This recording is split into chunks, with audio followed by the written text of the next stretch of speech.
Debate a dos. Mesa de análisis desde México y España.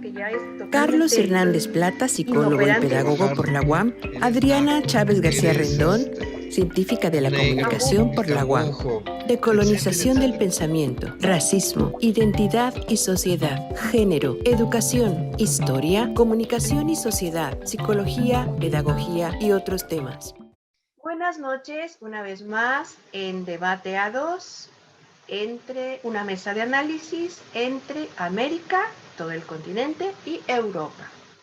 Estamos con ustedes esta noche, vamos a tratar el tema sobre la gestión del coronavirus, tanto en los países de América, que va a realizar para nosotros Carlos, y yo me voy a encargar de hablar sobre la gestión de los países que han sido gobernados por mujeres, sobre la mutación de la última cepa del virus, sobre los pacientes VIP y sus tratamientos, los medicamentos utilizados en los pacientes VIP, qué tipo de medicamentos, y por último, el machismo y el discurso contra el miedo al coronavirus. Buenas noches, Carlos. ¿Cómo está México?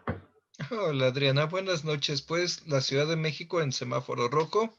Estamos en la segunda escalada. Parece ser que es más fuerte que la primera, al menos por los reportes.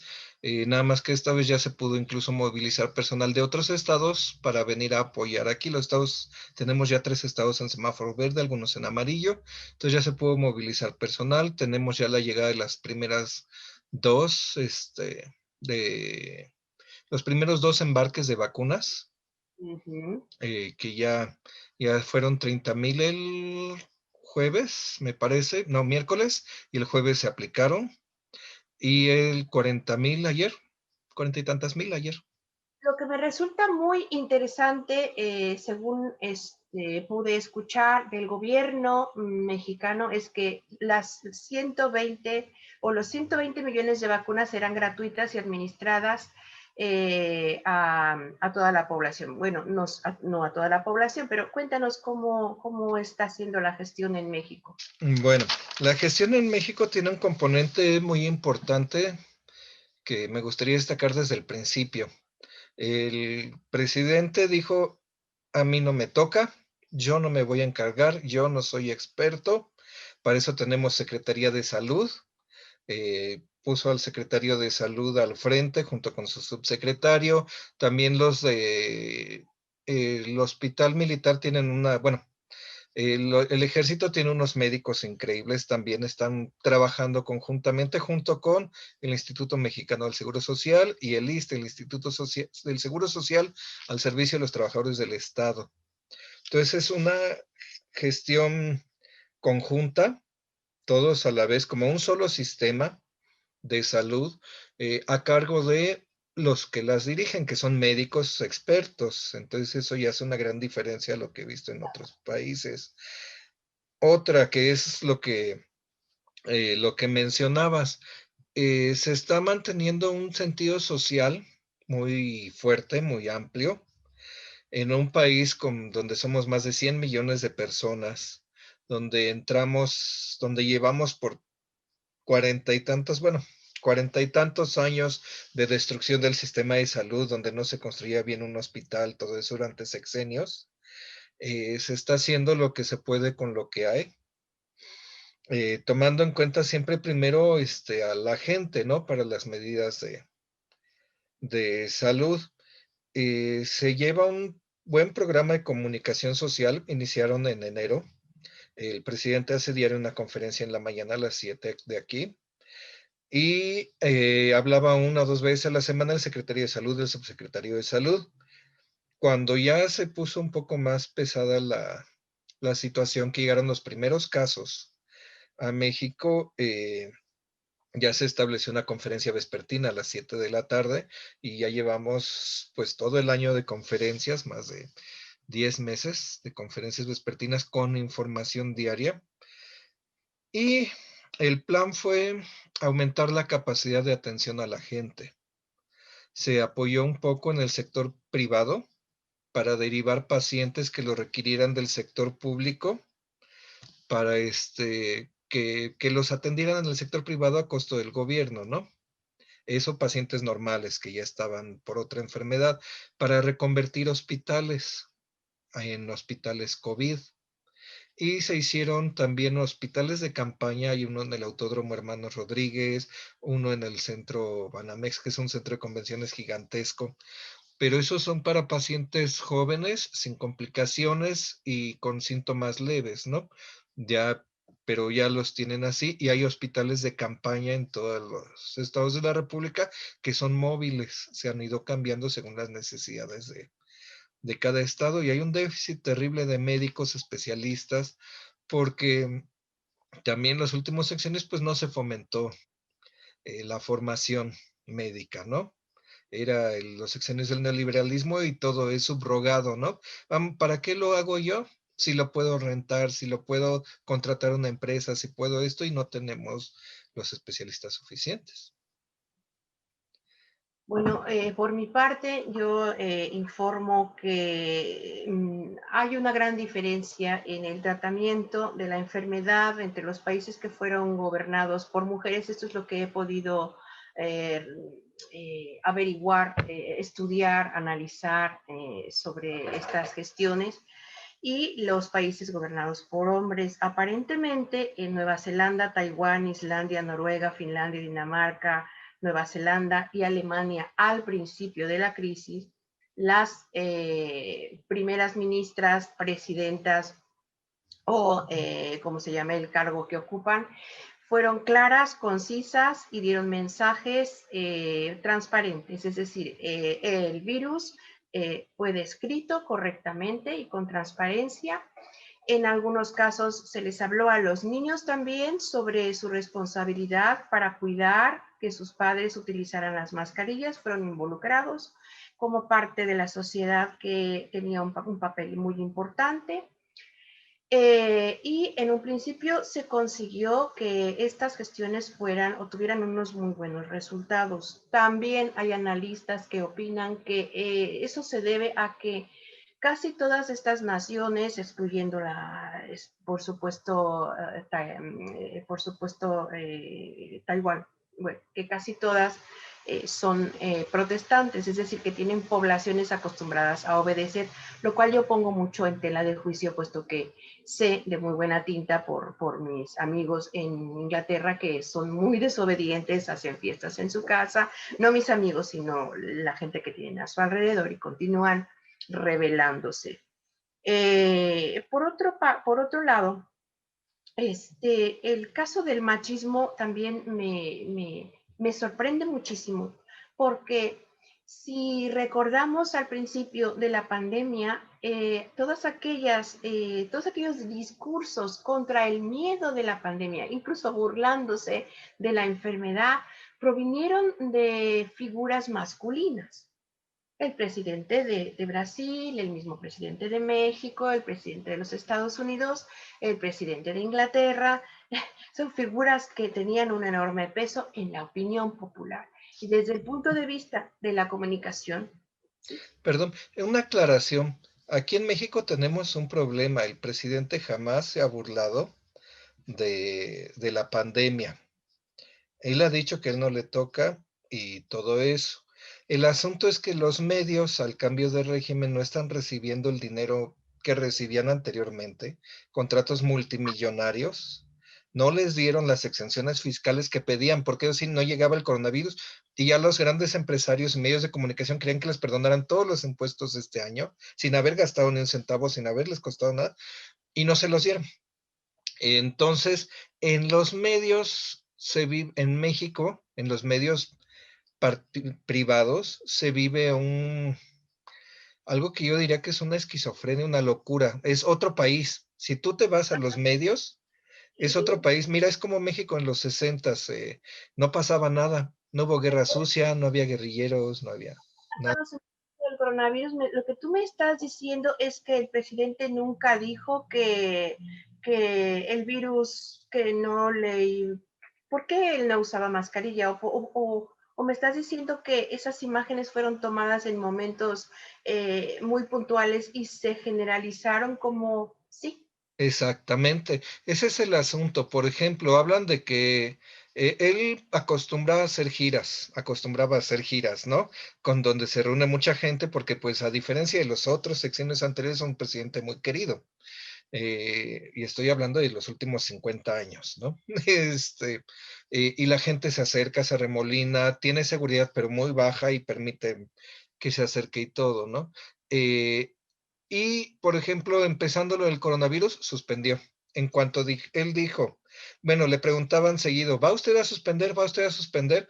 Y él decía, en cuanto me informen que es necesario suspender mis actividades, las suspendo. Pero Mm, la decisión la dejó a la Secretaría de Salud.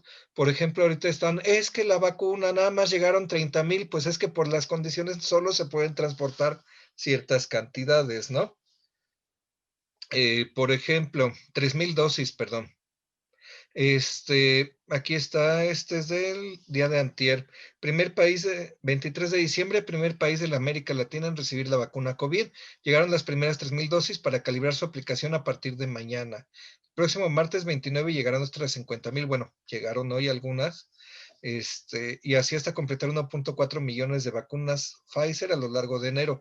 La noticia es, nada más mandaron 3,000, no se está haciendo nada, el país se va a ir. Entonces, es importante, siento yo, que la gente se informe fuera en este caso de México en particular, de los medios tradicionales, ¿no? Estamos hablando de Televisa, TV Azteca, Radio Fórmula, El Heraldo, El País, que es parte de propiedad de Carlos Slim, uno de los hombres más ricos del mundo, es socio del País, es socio de varios.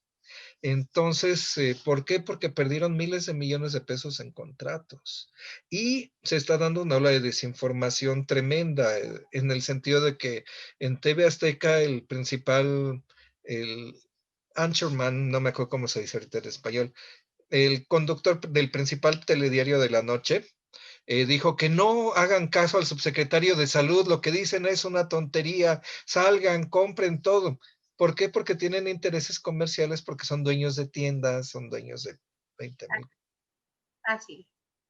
Y bueno, esto me lleva a otro de los puntos que me gustaría tratar y es que, bueno, si en un principio todos estos países gobernados por mujeres tuvieron una tasa baja de contagios y de mortandad, y sin embargo ahora mismo el foco quizá más preocupante de la pandemia en Europa es precisamente Alemania, se debe a que en un momento determinado, debido a las presiones ejercidas por los mercados internacionales, a todos esos compromisos que adquieren esos estados, que en algún momento ya tendríamos que revisar, lo digo constantemente, la noción de Estado y de soberanía, porque no es tal y no existe. Y si Angela Merkel en un principio dijo, vamos a cuidarnos todos porque esto es realmente lo más serio que nos ha ocurrido después de la Segunda Guerra Mundial, pero las presiones son tales de parte de la hegemonía económica que se tiene que abrir el mercado,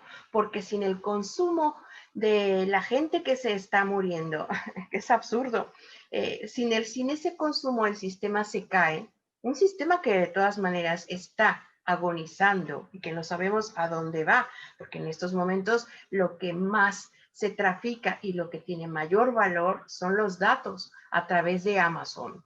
Por eso Amazon está recibiendo tal cantidad de dinero. Eh, por el tráfico de datos en esta economía que, como les estaba diciendo, está en un cambio de paradigma, así como un momento determinado de la historia era la tierra lo que valía, después pasó a ser el dinero, pues en estos momentos son la venta de los datos. Y si esos países que en un principio han tenido una buena gestión de esta pandemia han caído finalmente, ha sido indudablemente porque se han abierto las puertas de una manera casi desesperada de los comercios para la campaña de Navidad para reactivar la economía. Se prima una vez más la reactivación de la economía antes que la vida de las personas. Otra cosa de la que quería informar es que acerca de la última mutación de la que tenemos noticia, que se dio o por lo menos ha sido investigada en el sur del Reino Unido, por lo visto tiene una mutación con 22 cambios a la vez, con hasta 22 cambios a la vez, aunque no ha sido totalmente investigada, sí que están seguros de que afecta a la espina o ese pico con el que se engancha el virus a la célula y puede penetrar. Por lo tanto, este virus es un 70% más peligroso, pero como decía, lo que he investigado es que los datos todavía son preliminares y no nos podemos tomar nada por cierto todavía.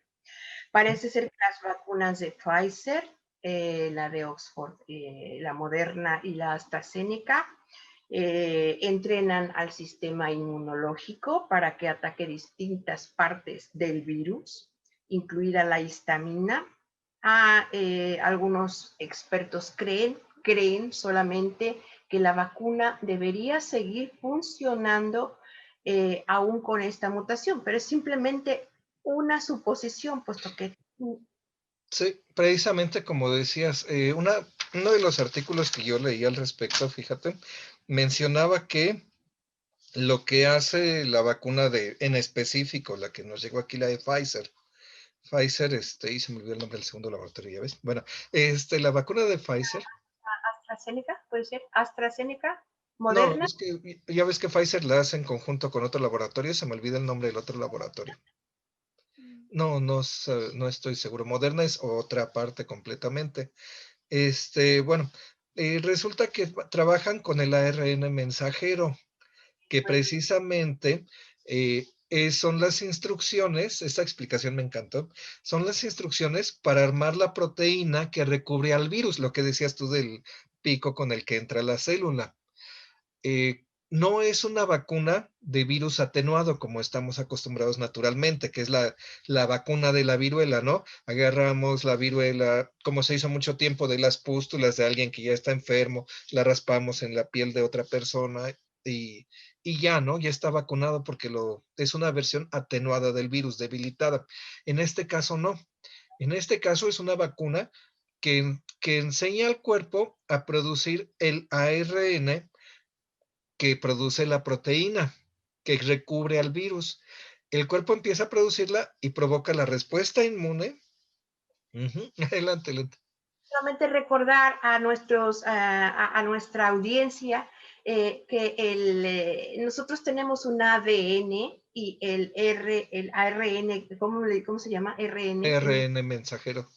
Eso es lo que hace que nuestras células se abran, porque el virus no tiene un ADN, no es un ser vivo, pero tiene una cadena muy similar al ADN y era simplemente esa explicación, qué cosa es el ARN, ¿no? Sí, exactamente, y por eso es por lo que dicen que seguirían funcionando las vacunas que se están haciendo, porque se van sobre la cubierta proteínica que permite al virus entrar a las células.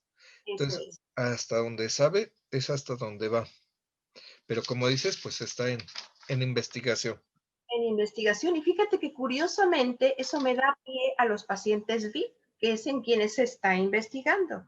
Como pacientes VIP, pues podemos poner el ejemplo del presidente de Estados Unidos, el presidente del Reino Unido ¿quién más ha sido tratado de coronavirus? Bolsonaro puede ser posible que haya sido tratado de coronavirus, ¿verdad? Sí. Sí. Bueno, estos pacientes Very Important Persons o VIP son aquellas que acceden a tratamientos que no solamente pueden llegar a ser muy eficaces, pero que tienen el agravante de que no han sido todavía completamente testados. Estos medicamentos son, uno de ellos es el Remdesivir, que es un medicamento antiviral del cual no se tienen evidencias sólidas sobre los efectos positivos que puede tener en los pacientes. El otro es la dexametasona, que es un esteroide recetado para pacientes graves que ya tienen, sabemos que los esteroides lo que hacen es disminuir las inflamaciones, pero precisamente no sabemos qué contraindicaciones puede tener en cuadros leves de la enfermedad. Entonces, estos pacientes VIP o personas muy importantes a los que se les tiene que salvar la vida a como de lugar, están siendo tratados de una manera muy, pues no digo yo aquí a la ligera, pero de manera muy urgente, con todo tipo de instalaciones de tecnología punta y todo tipo de medicamentos y en un tiempo récord. El otro medicamento que me llamó la atención se llama Regeneron o Regeneron. Es una terapia de anticuerpos monoclonales. Esa todavía no la he comprendido del todo, pero todavía se encuentra bajo ensayos clínicos y con evidencias muy limitadas porque ha sido probada en muy pocas personas. ¿Querías comentar algo? Fíjate que aquí ha pasado algo muy curioso. Ya que el gobierno de México dio prioridad en el gasto a la salud pública para la atención del coronavirus, en el apoyo económico a la gente, de distintas maneras, tienen distintos programas de gobierno que apoyan desde uniformes para niños, todo eso, que se les da el dinero por medio de una tarjeta propiedad que se le da directamente a la persona y el gobierno, bueno, tiempos modernos, ahora se deposita en todas las tarjetas a la vez. Hay de la tercera edad, hay de personas con discapacidad, hay de madres solteras, hay un montonal de tarjetas que se está bajando el dinero.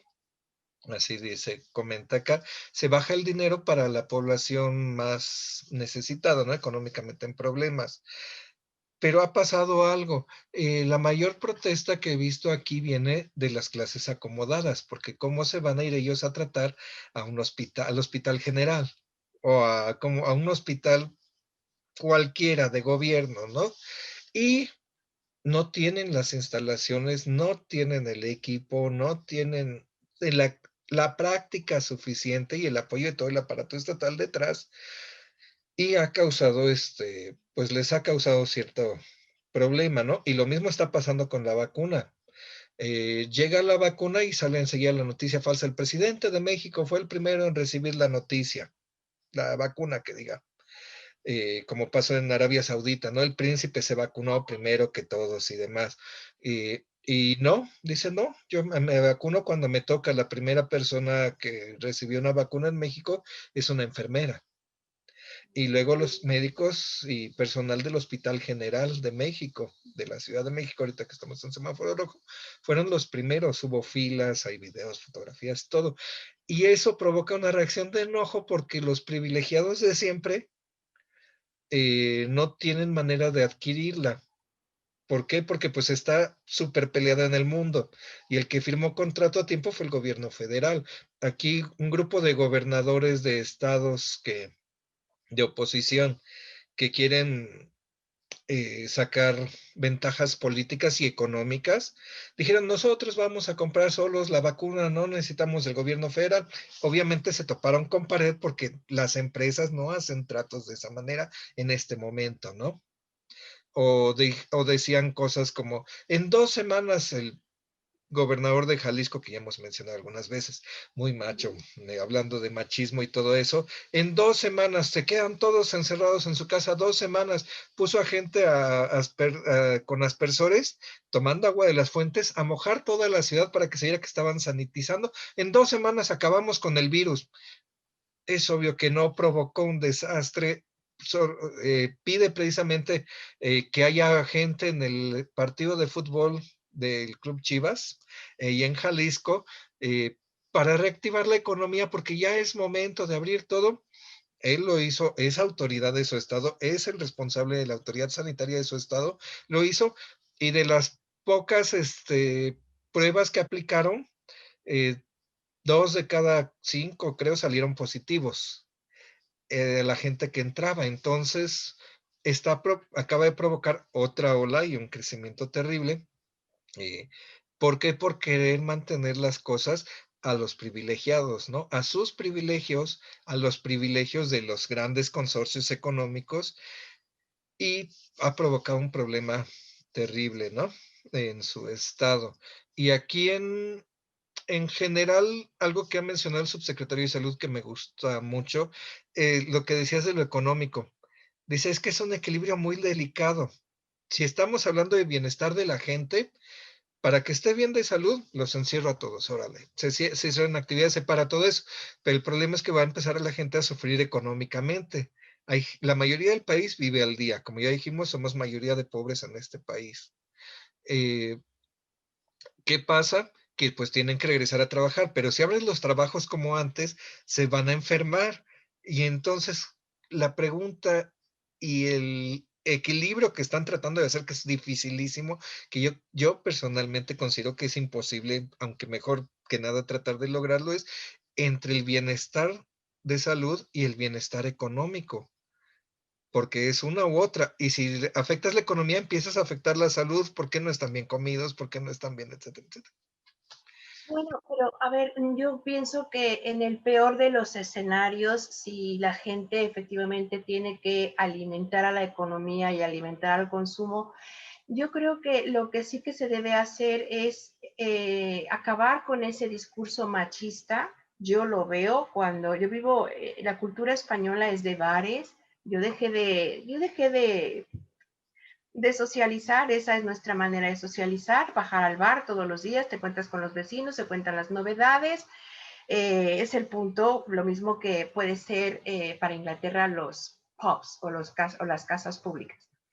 Lo veo cuando a veces paso con mi carrito, voy al supermercado y están mis vecinos, están en la acera sentados en las mesitas, me saludan, no llevan la mascarilla. ¿Por qué? Porque al principio de la pandemia, lo que hacían los hombres, estoy hablando de la masculinidad, estoy hablando, y no es un ataque a la masculinidad, yo entiendo lo que es la presión de que otro hombre te mire con, ay, es que tienes miedo de la pandemia, mírame a mí que no llevo mascarilla, pero ¿qué eres una nena o qué? ¿No? Es ese discurso el que con una sola mirada hace que todos los hombres se quiten la mascarilla. ¿Quiénes quedan con la mascarilla? Las mujeres.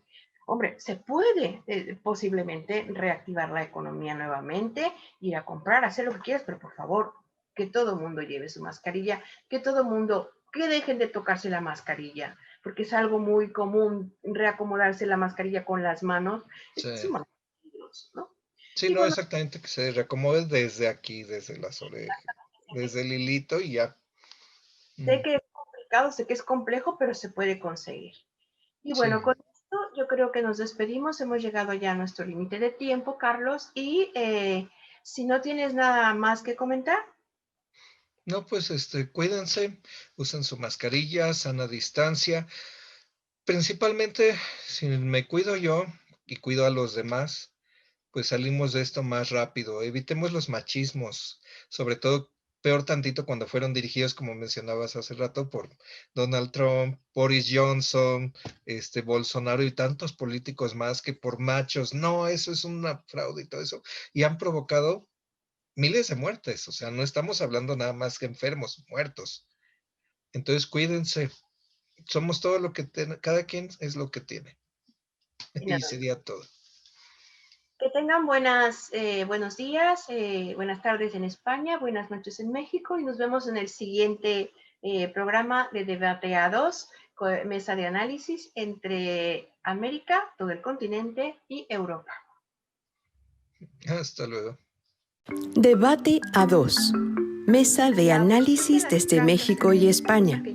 Carlos Hernández Plata, psicólogo y pedagogo por la UAM. Adriana Chávez García Rendón, científica de la comunicación por la UAM. Busca el circulito negro con líneas verdes en YouTube. Allí nos encontrarás.